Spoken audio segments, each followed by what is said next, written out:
Are you going to create more video content in 2021? Or perhaps you're not a video creator yet, but you know that there are some amazing benefits waiting for you once you get started. In this week's podcast episode, I recap some of the best pieces of advice for creating and repurposing video content. Let's jump in. Welcome to the Content 10X Podcast, the show where content creators learn how to harness the power of content repurposing. And now, your host, Amy Woods.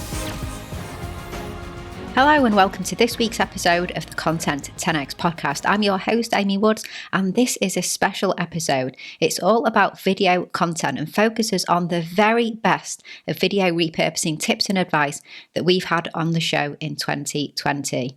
Now, I have loved my video content journey this year. I started creating weekly LinkedIn and YouTube videos around May 2020, and it's been a huge learning curve, but it's also been really exciting to engage with my audience in this new way. Now, I dabbled before with video content, so it wasn't new to me. I wasn't a complete stranger to it, but it's been interesting to focus more on it. And of course, video has been fantastic for content repurposing as well. Now, thanks to my brilliant podcast guests, I've picked up so many great video tips and advice and tricks along the way. And in this best of episode, we are focused on video content. I wanted to go back and showcase some of the brilliant pieces of advice shared on the show in 2020. All the episodes included in this podcast episode can be found on my website or whatever podcast app you're listening to right now. Right, so jumping in, I decided to start with Amy Landino, episode 219, called How to Promote and Repurpose YouTube Videos on Social Media with, of course, Amy Landino. Now, Amy is a best-selling author and award-winning host of Amy TV. She's the world's #1 productive lifestyle coach and a leading authority on getting digital attention. Plus, she's also a really highly sought after speaker as well. Now, Amy's had over 20 million views on her super successful YouTube channel. And to repurpose her videos, she uses social media. So listen to this clip to find out why.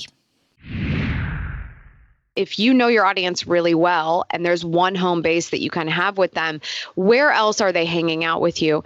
Twitter used to be that space for me in a really big way because inherently Twitter was a really good place to have conversations with YouTubers. And that's still the case in a lot of situations. If you look up somebody that has a great YouTube channel, there's a strong chance that they will do sort of their PSAs, conversations, press release type of things on a Twitter account.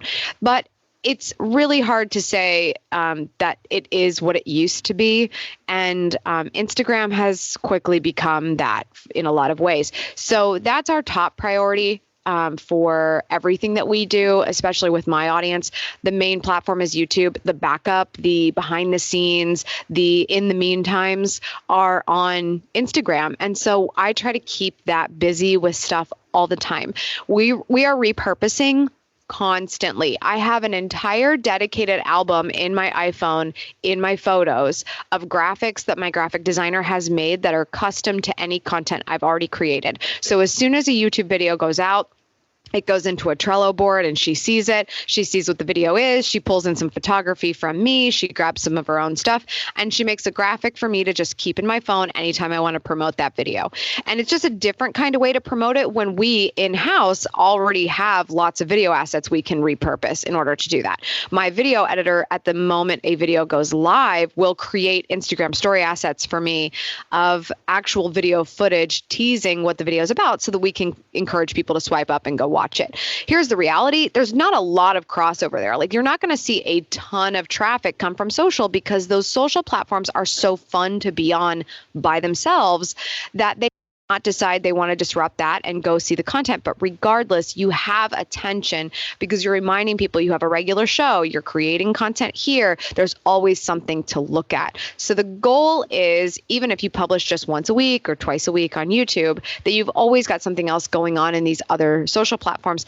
And Instagram just makes that really easy. On Twitter, the algorithm helps. If you tweeted something a day ago and it's doing really well, it'll probably be at the top of the feed and you didn't have to tweet a million times in order for that to be the case. But on Instagram, where it's like you can see if you're engaging an audience based on whether or not your post is still kind of trending on the feed or your stories haven't died yet, it's just very easy to measure that stuff is happening. So there's a lot of ways, I think, to repurpose there. And even just today, before I got on this call, we were going through a bunch of videos. I just, every once in a while, I'll task my team and I'll say, hey, I've made like thousands of videos. Go back through the ones that pique your interest, find sound bites of things that seem interesting, because then let's just make a mini video of it to post on IGTV or Instagram stories. Even if it doesn't point people back to the original piece of content, it's building my brand and my thought leadership and keeping me memorable for things that maybe somebody never saw when I posted in April of 2018. Who knows? I am so on board with Amy's video to social media repurposing strategy. It's something that we do here at Content 10X for ourselves, and of course we do this for our clients as well.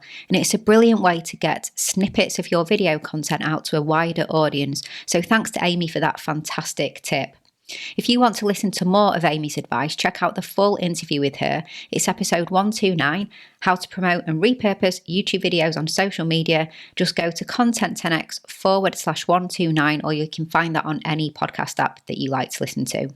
Now, I also published a solo episode all about repurposing videos for social media.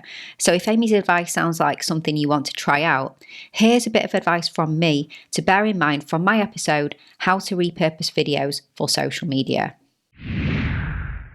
Starting with Facebook, we recommend that you upload your videos as square videos to Facebook. You can post landscape videos, but there's been so much research done, especially by Buffer, who did a great piece on why they see that square videos come out on top when it comes to overall engagement on Facebook. And again, head to content10x.com/133 and you can have a look at some of this and see why we recommend square.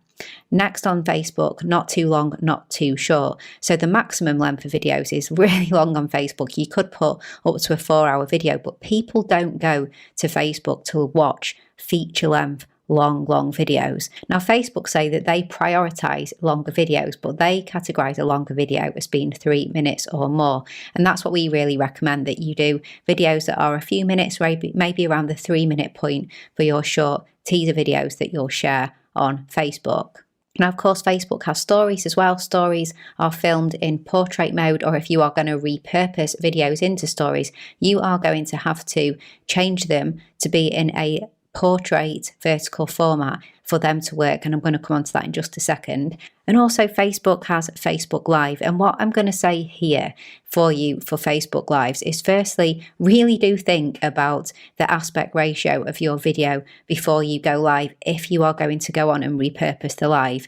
If you are recording it on your phone, don't hold it in the portrait mode, because then you'll have a portrait video and it won't be very good for repurposing. You want to hold your video in landscape mode, and then you'll have a video that you can repurpose onto YouTube, onto your website, onto other locations, and you can repurpose it into vertical format. But it's much better to try and have your lives in a landscape format. And if you want to find out some great tips on repurposing your Facebook Lives, then head over to content10x.com/11, where I interviewed Ian Anderson Gray all about repurposing Facebook Lives. And also head over to content10x.com/54, creating live experiences with your content. I provide lots of tips and advice in that podcast episode and blog post about repurposing your lives. So this is just one tip for Facebook, but there are so many nuances to each social media channel. It's really good to know what's different between all the different platforms. So for more info on repurposing videos to all the social channels, check out the episode at content10x.com/133, or search for how to repurpose videos for social media on any podcasting app that you like to listen to. Plus, don't miss out on our free guide, which is called Everything You Need to Know About Repurposing Horizontal Videos for Social Media.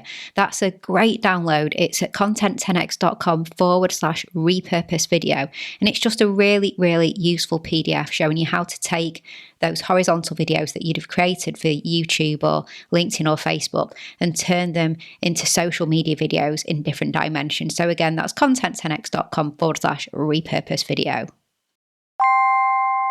Hey, just a little break from this podcast episode to ask you a question. Would you like one single place that you can go to that provides you with everything you need to be able to implement the best practices in content repurposing for your video content, your podcast episodes, and your social media content today?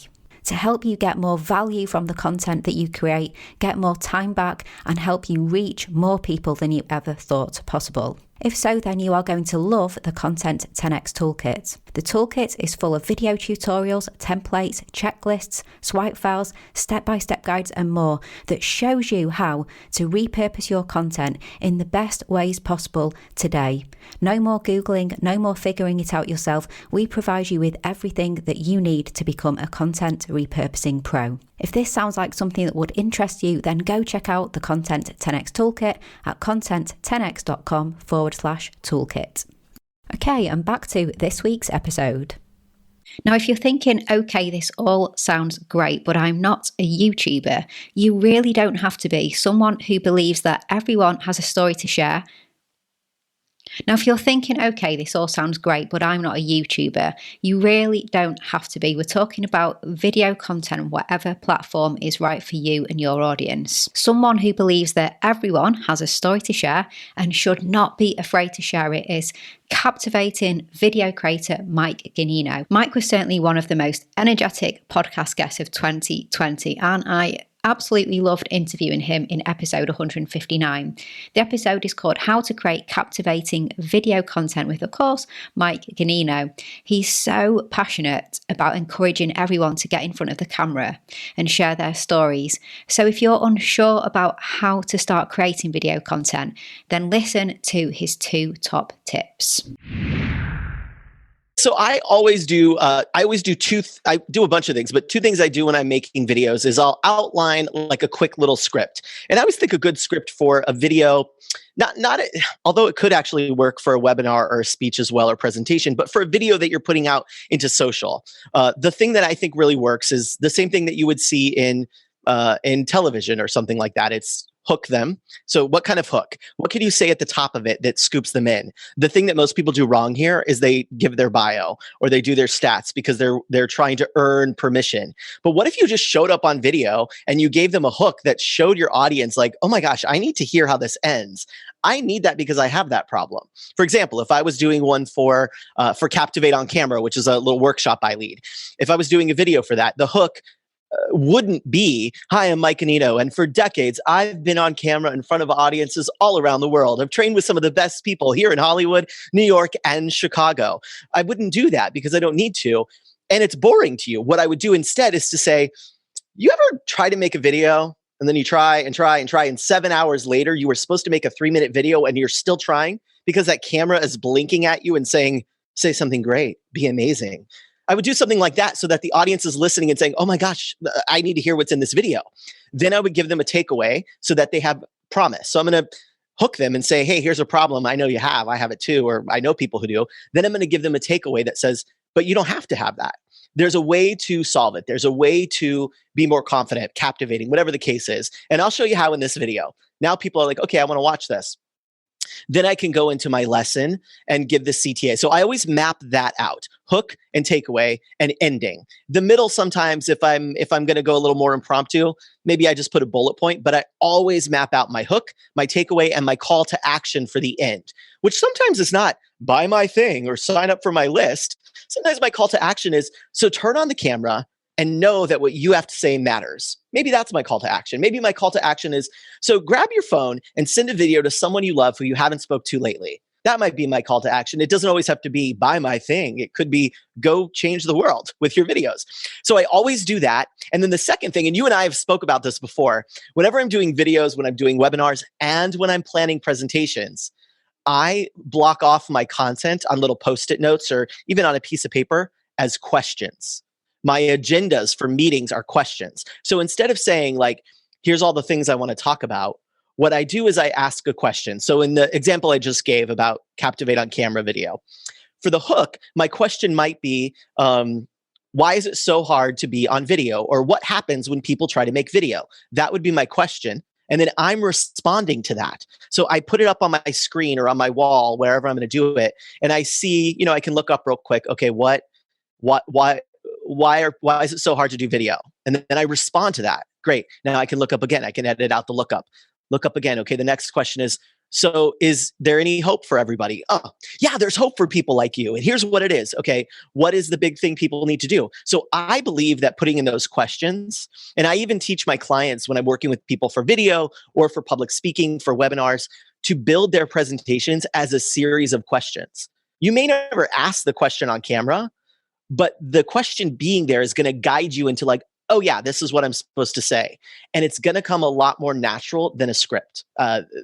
I think it's very hard for mere mortals who are not Meryl Streep to read a script and sound really great. So instead, I think, organize your ideas so you don't ramble. So put those questions up. Practice by answering those questions so you have something nice and clean, and then turn the camera on and just answer the questions. You're going to have something that feels much more natural. If you enjoyed that clip, I really recommend checking out the full episode with Mike to get more advice about creating videos. Head to content10x.com/159, or again, whatever app you listen to your podcast, you will find it there. I'm so fortunate to have had some brilliant guests talking all about video on the podcast this year. And while I can't highlight them all in this short best of episode, I'd really love for you to check out more. So do head to my website and check out the podcast page. If you go to content10x.com/podcast, you'll see all the podcast episodes. And also don't forget to subscribe to the podcast on your chosen app as well. That would be fantastic. Now, if you are inspired, if you are going to start creating video content, you must head to content10x.com/video guide to get a copy of our free guide, the simple guide to getting started with video on LinkedIn. Now, it really does help you with everything from the tech setup to your video backdrop, on-screen presence and confidence. So really do check that out. It doesn't have to be LinkedIn as your platform of preference. You may be creating video for other platforms too. You'll still get some really great tips from that. So content10x.com/video guide. Now that brings me to the end of this week's episode. Thank you so much for joining me. I hope you've enjoyed this recap, this best of episode for video content. And there's going to be so much more content to come in 2021. If you want help with your content repurposing, then at Content 10x, we do offer a fully end-to-end content repurposing service. That's what we are in the business of. That's what we do day in, day out for our clients. So head to content10x.com/services if you want to check out what we do and see if we can help you. And if you don't have a copy yet of my book, then please do consider getting one. It really is the ultimate guide to repurposing every type of content. It's hands-on, practical, implementable advice for content repurposing. It's called Content 10x, and you could go to my website, content10x.com/book, or just search for Content 10x on Amazon or Barnes & Noble online. Please do follow me on social media. I'm at Content 10x on all the platforms. So all that's left to say is thanks so much for listening, and I will catch you in the next episode.